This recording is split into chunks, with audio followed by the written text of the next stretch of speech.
நல்லா கம கமன்னு சூப்பரான டேஸ்ட்டில் புல்லட் அரிசி வச்சு ஒரு அரை கிலோவில் ஒரு சிக்கன் பிரியாணி பார்த்தலாம். அதுக்கு அடிகனமான பாத்திரம் வச்சிடலாம்.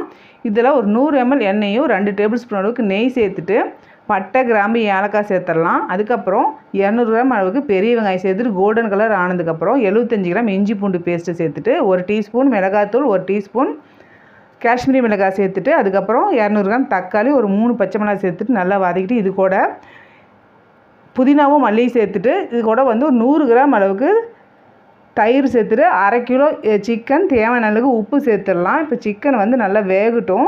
வெந்ததுக்கப்புறம் தண்ணி பார்த்திங்கன்னா 1க்கு 1.5 அளவுக்கு தண்ணி சேர்த்துடலாம். நல்லா தண்ணி தளன்னு கொதிச்சதுக்கப்புறம் அரை மணி நேரம் ஊற வச்ச புல்லட் அரிசியை இதோட சேர்த்துட்டு இது நல்லா கலந்து விட்டுட்டு ஒரு 3/4 பதம் வேகணும்.